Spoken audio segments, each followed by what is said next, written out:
Un monde à part, c'est aussi toutes sortes de choses totalement improbables, imprévues, tous ces petits aléas de tournage avant et après nos reportages. En voici plusieurs. Tu veux que je t'ouvre, Renaud? Non, pas pensé. Tu veux que je t'ouvre? J'ai pas pensé, je pensais que tu restais exprès à l'intérieur. C'était le Paris-Dakar. Ça montait, ça descendait dans un sens, puis dans l'autre. On a même pensé qu'à un moment, le véhicule allait se retourner. Ouais. On est passé pas loin, je pense, de la faillite totale du projet, parce que sans ces reportages, nos chefs nous auraient dit merci, un monde à part, il n'y a pas eu de saison 1, il n'y aura pas de saison 2.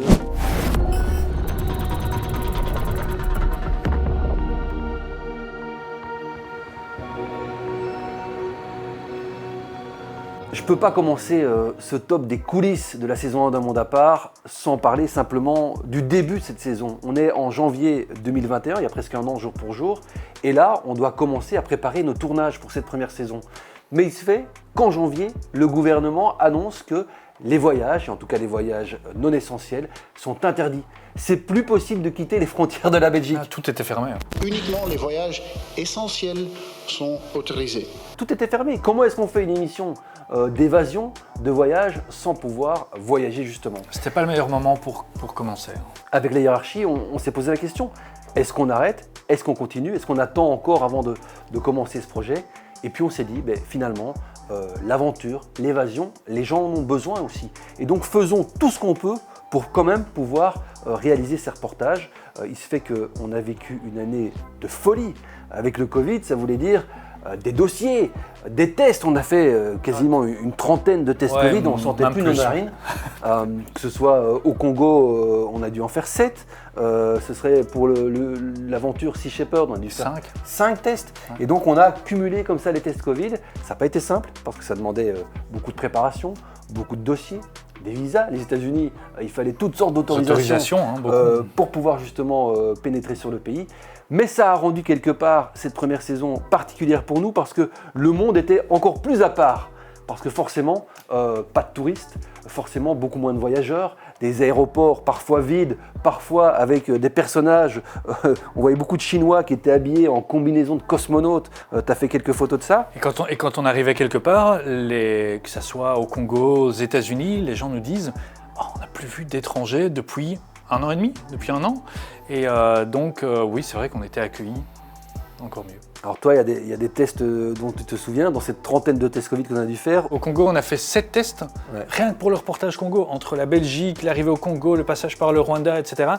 Et puis, les tests au Congo, c'est juste hallucinant. Donc, c'est-à-dire qu'on a fait des tests au Congo, on n'a jamais eu les résultats. Ouais. On les a payés. Et puis on nous a dit, est-ce que on a demandé pour avoir les résultats? Oui, peut-être. On ne sait toujours pas, hein. On n'a rien eu. Ouais, c'était très drôle parce qu'on arrive au poste frontière de Goma, au Congo, on fait notre test. Et puis on dit, qu'est-ce qu'on va faire? Non, mais allez-y, le test est fait, vous avez payé, vous pouvez y aller. Oh, mais les résultats, non, mais c'est bon, vous avez payé, vous pouvez y aller. C'est pas grave. Donc en fait, faut croire que ce jour-là, en tout cas, les tests, c'était plutôt une forme de formalité financière. Au retour, on a finalement eu le résultat, mais on partait à ce moment-là, c'était trop tard. Cette première saison a été complexe, mais je pense qu'elle est inoubliable pour tout ça. Il faut le dire, avec Renaud, on s'entend plutôt bien. On n'a pas eu de tension ni de conflit particulier. Mais il y a quand même une dispute mémorable qu'on a vécue. Rappelle-toi, c'était dans la réserve de Pine Ridge. Ouais, donc on est en train de suivre une patrouille de police. Un policier, toi, tu es à l'avant dans la voiture et moi, il reste une place et donc je me mets à l'arrière. Il faut savoir que c'est une vraie voiture comme dans les séries ou les films américains. Donc c'est-à-dire avec une plaque de plexi devant les sièges, il y a des barreaux aux fenêtres, il y a très peu de place. On ne s'entend pas entre l'avant et l'arrière. Et l'arrière, c'est la place du prisonnier. Et l'arrière, c'est la place du prisonnier. Renaud se trouve à l'arrière. Je l'ai bien compris après, en fait. Et donc, on arrive en intervention, et là, on arrive devant un problème où il y avait quelqu'un qui était coincé. Un forcené. Ouais, voilà. Tout à coup, on a le droit de sortir de ce véhicule parce qu'il y a un forcené qui est enfermé dans sa maison, qui fait du grabuge. Sa famille a contacté justement la police. Et donc, le flic me dit, mais ça y est, là, tu peux sortir, viens, on va tourner. Moi, je réfléchis pas. Je sors du véhicule avec ma petite caméra et je le suis. Et je me rends compte que Renaud ne nous suit pas. Je me dis, est-ce qu'il a peur? Moi, je veux sortir. Il faut savoir que Renaud, il est à l'intérieur, mais il voulait sortir. C'est pas qu'il avait peur, C'est pas qu'il se disait François va bien faire le travail tout seul. Il était enfermé comme un prisonnier dans ce véhicule. Et donc j'hurle, j'ai ma caméra à la main, j'hurle, j'essaie d'ouvrir la portière, évidemment cette portière est fermée, je tape à la porte comme un fou, mais je crie mais comme un dingue, et évidemment il n'entend rien. Tu me regardes, hein, il me regarde de temps en temps, l'air de dire mais qu'est-ce qu'il fait, pourquoi est-ce qu'il ne vient pas? Et en fait je fais des grands signes, rien du tout quoi. Et tout à coup, après plusieurs minutes, où il me haïssait littéralement, je me dis mais quand même Renaud, ça fait quand même longtemps, pourquoi est-ce qu'il sort pas? Finalement, c'est pas si dangereux. Et là, ça me fait tilt. Ben oui, c'est un véhicule sécurisé. Les places à l'arrière, elles sont fermées, on peut pas laisser sortir les prisonniers. Et donc je dis merde Renaud. Tu veux que je t'ouvre Renaud? Non, pas pour que je t'ouvre. J'ai pas pensé, je pensais que tu restais exprès à l'intérieur. Je vais ouvrir la porte et là, il me hurle dessus. J'en prends plein les oreilles. À tel point que les deux policiers américains qui sont occupés avec un forcené et qui voient deux Belges journalistes en train de s'engueuler à l'extérieur, ils disent mais qu'est-ce que c'est que cette histoire? Est-ce que le problème il est pas avec les deux Belges plutôt qu'avec mon forcené? C'était presque ça quoi. Et même le forcené, il était surpris de nous voir nous engueuler comme ça.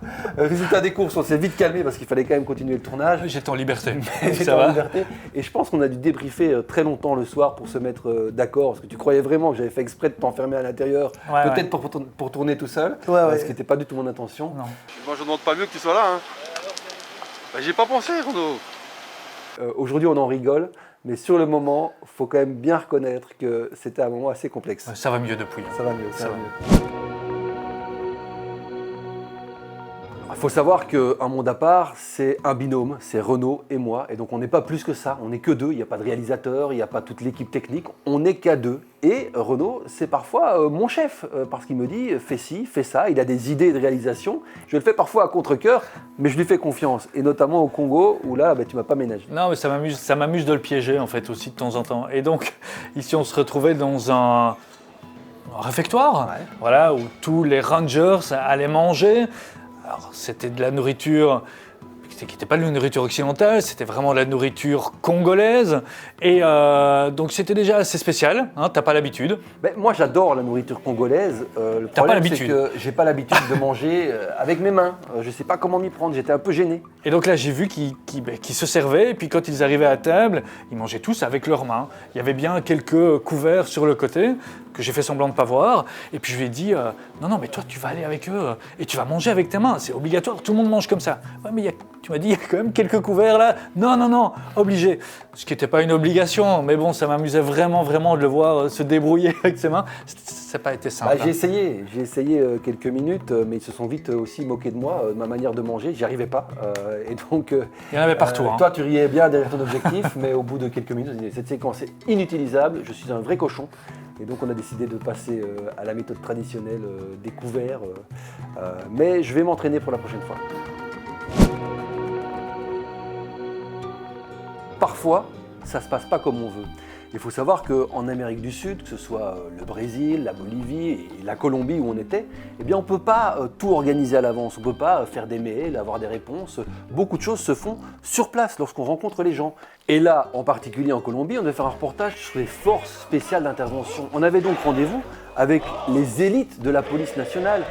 Malheureusement, sur place, on s'est vite rendu compte que ça ne se passait pas comme on le souhaitait. On était persuadé que ça allait être beaucoup plus facile en fait. Hein. Donc là, on avait quand même quelques contacts parce qu'évidemment, on ne va pas faire un reportage sur les forces spéciales d'intervention de la police colombienne comme ça en disant bonjour, on voudrait vous suivre.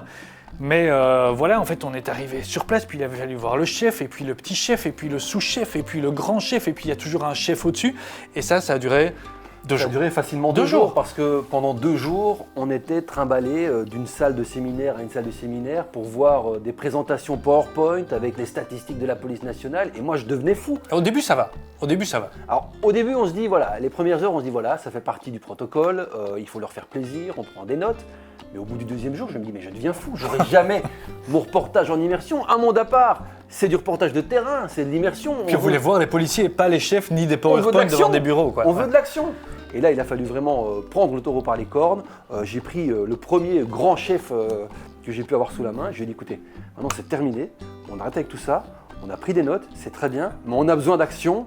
S'il vous plaît, aidez-nous. Il se fait que c'était un chef très important dans la hiérarchie. Le lendemain, on était dans l'hélicoptère, on survolait Medellín. Et les jours qui ont suivi, on a pu faire absolument tout ce qu'on voulait. Et ça passait peut-être par là aussi, justement d'avoir cette confiance et ces autorisations, passer par ce temps de présentation. Mais je peux vous dire que les premiers jours en Colombie, un monde à part, c'était pas gagné. C'est un incontournable à Dubaï. Tous les touristes qui vont là-bas, ils doivent faire un passage par le désert du Kharvide. C'est à 1 heure de route et donc c'est censé être une balade tout à fait relaxe. Et nous, pour notre reportage, on avait besoin de filmer ça. Non, mais ça s'est pas passé comme prévu en fait. Et donc, le chauffeur, qui était un très bon chauffeur, Très sympa, d'origine indienne. D'origine indienne, il nous dit voilà, ok, là on va commencer la section avec les dunes. Vous êtes prêts? Oui, oui. Vous filmez? Oui, oui. Vous avez pas le mal de mer? Non, non. Oh, ouais. Alors là, on avait déjà eu d'expérience. On nous dit si, un petit peu. Mais ça devrait aller. Mais en fait, on comprend pas. On comprend pas pourquoi il nous dit vous avez pas le mal de mer. Jusqu'au moment où il appuie sur le champignon et là, c'était le Paris-Dakar. On avait le gentil guide touristique dont on pensait qu'il allait rester calme pendant tout le séjour. Ah, le trajet. Et en fait, c'est un vrai pilote de course.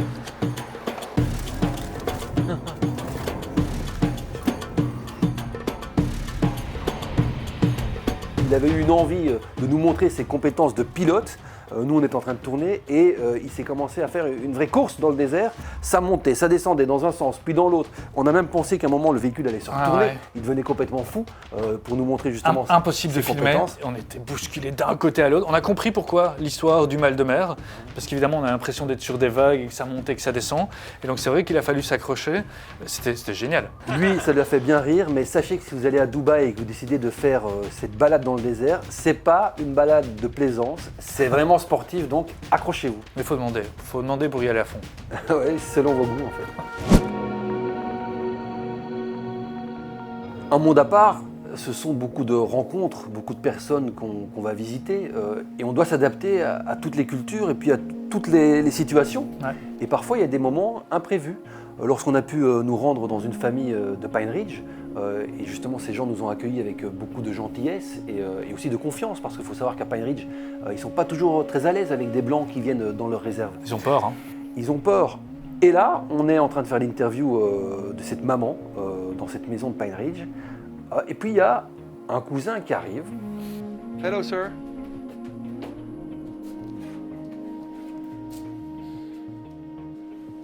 On s'y attendait pas.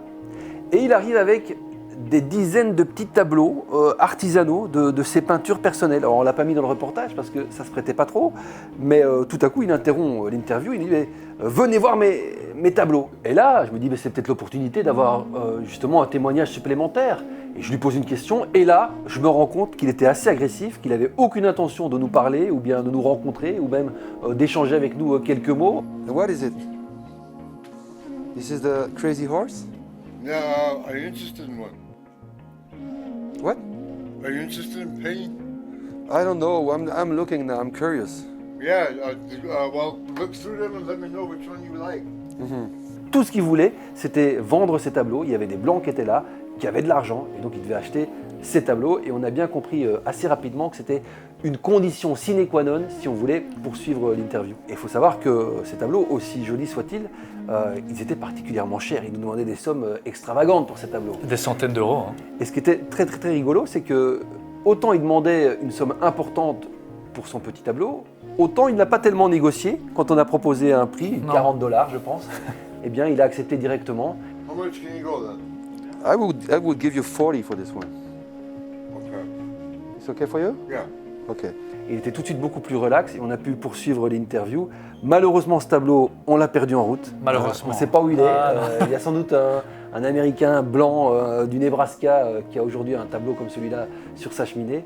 Mais ça fait partie de ces moments un peu imprévus et on est obligé de nous adapter parce que ces gens-là nous accueillent, ils sont extrêmement généreux, ils comprennent que des blancs sont là, ils vivent dans des conditions très compliquées. Donc ça fait partie des petites dépenses voilà, qu'on fait de bon cœur. Je viens d'acheter une peinture de ce monsieur.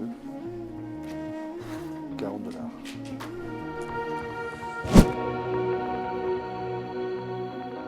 Un monde à part, c'est aussi des anecdotes et des coulisses que vous ne connaissez pas, que vous n'avez pas vues. Et s'il y a bien un cauchemar qui a hanté Renaud pendant plusieurs semaines, c'est ce fameux disque dur, je te laisse expliquer. On revenait de reportage, on était allé aux États-Unis, 10 jours, pratiquement 15, pour faire 2 reportages, des séquences pour les réseaux sociaux. On revient en Belgique. J'ai toute la matière, ce qu'on appelle nous en langage technique les rushs, sur un disque dur. Et ce disque dur, je dois aller le donner à la script pour qu'elle puisse donner et prendre cette matière et l'utiliser pour faire les montages. Il faut savoir que normalement, on fait des copies de nos images parce que ce qu'on ramène de ces tournages, c'est ce qu'il y a de plus précieux, c'est ce qui va faire nos reportages. Donc tout l'investissement de notre travail, il est dans ces disques durs. Il se fait qu'il y avait un disque dur déjà défectueux, un ordinateur qui ne fonctionnait plus non plus, et puis il restait ce fameux disque dur que Renaud avait entre les mains, où il y avait 2 des plus importants reportages de cette première saison. Voilà, et ce disque dur, je dois le donner à la script, et en fait, je ne sais pas ce que je fais. Une belle connerie, je le dépose quelque part, chez ce que nous on appelle au magasin technique, et en fait, le technicien qui est là, il le prend, il le met sur son ordinateur, et il le formate. Et puis quand je reviens 10 minutes après et que je dis « Ah, excuse-moi, attends, j'ai oublié quelque chose, tu n'as pas vu un disque dur, j'ai dû le laisser ici. Ah si, il est là le disque dur. Tiens, mais je l'ai formaté. Hein. » Et donc, il avait effacé toute la matière du disque dur. Tout était là et tout était effacé. Je pense que je crois mourir, moi. Il n'a pas dormi pendant plusieurs jours. Non, et d'ailleurs, pendant de nombreux jours, on n'avait plus de tes nouvelles. On ne savait pas ce qui se passait avec Brigitte, notre script. On te contactait, tu ne répondais plus au téléphone. Alors que Renaud, d'habitude, il est très réactif. Il répond, il est toujours disponible. Et là, c'était vraiment 0 pointé. On n'avait plus de nouvelles de Renaud. Non, j'ai fait le mort, mais j'ai cru mourir. Hein. Quand le disque dur, quand on a formaté le disque dur, j'ai vraiment cru mourir. Et puis, il fallait réagir. Je ne voulais pas t'en parler, absolument pas, sinon je crois que tu allais aussi toi décéder. Du coup, je suis allé dans une entreprise spécialisée dans la récupération de données sur disque dur formaté. Il a fallu 2 jours pour que leur machine travaille et on a tout récupéré. Le soulagement. On a tout récupéré, sauf sans doute le plus beau plan qui était le plan au-dessus du bunker des survivalistes avec le drapeau américain. Le drapeau de fin, coup de chance, plan de fin. Tu avais une copie sur ton GSM. Ouais, et donc on a tout récupéré. Et donc jusqu'à ce plan-là, on avait tout pour faire ces reportages, mais on est passé pas loin, je pense, de la faillite totale du projet, parce que sans ces reportages, nos chefs nous auraient dit merci, un monde à part, il n'y a pas eu de saison 1, il n'y aura pas de saison 2, merci, au revoir. Ah mais c'était une belle fin. C'était une belle fin. Et si vous souhaitez découvrir encore plus de contenu de ce monde à part, n'hésitez pas à rejoindre notre communauté de voyageurs en vous abonnant à notre page Facebook.